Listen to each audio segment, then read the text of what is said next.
घटनाक्रम जो कल 12 बजे शिवालिक नगर सेक्टर 2 में लूट हुई थी, जिसमें 14,50,000 की बात आई थी और एक कंपनी फाइनेंस कंपनी है, उसका पैसा था। तो तत्कालीन मौके पर जो हमारी टीमें लग गई थी, इसमें हमारी एसओजी की टीम हो, हमारे थाने की टीम हो, और ये सीसीटीवी फुटेज को ट्रेल देखते हुए हम टीम हमारी गुरुग्राम तक पहुंच गई थी। वहां पर हमने ट्रैक डाउन किया था कि एक होटल में ये लोग रुके थे, लेकिन वहां से सुबह सुबह चेकआउट करके निकल गए।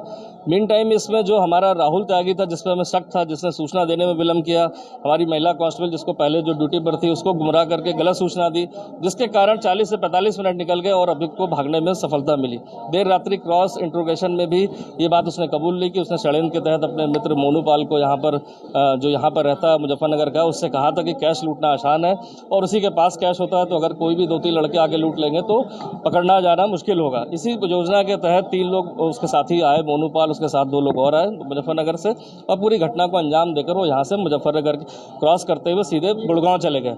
चूंकि गुड़गांव जाने के बाद किन परिस्थितियों में ये वापस मुजफ्फरनगर पहुंचे, इसके भी बारे में पूछताछ की जा रही है, लेकिन समस्त माल में से 13,90,000 बरामद कर लिया है। और इस पूछताछ में राहुल त्यागी की पूरी संलिप्तता है, जो अभी 5 माह पहले ही एम्प्लॉयमेंट पर रखा गया था। टीम को रिवार्ड के लिए 10,000 का इनाम मेरी तरफ से है, बाकी कंपनी की तरफ से कुछ रिवार्ड की बात की 1 लाख की, जो अनुमति के बाद टीम को डिस्ट्रीब्यूट किया जाएगा, बताया गया है।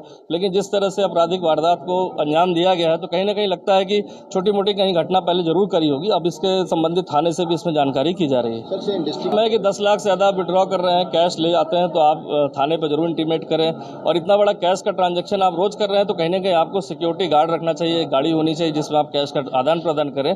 इस संबंध में भी कंपनी को नोटिस देकर पूछा जाएगा कि ये कब से इस तरह का मतलब व्यवसाय कर रहे थे, और जो भी नियमानुसार कार्रवाई होगी उस पर की जाएगी। कितनी टीम हमारी देखिए पूरे थाना का कहा जाए, रानीपुर थाना, ज्वालापुर हो, हमारी एसओजी की टीम हो, तो करीब 20 लोग तो शुरू में ही हमारी अलग अलग टीमें सीसीटीवी फुटेज देखते हुए निकल गई थी।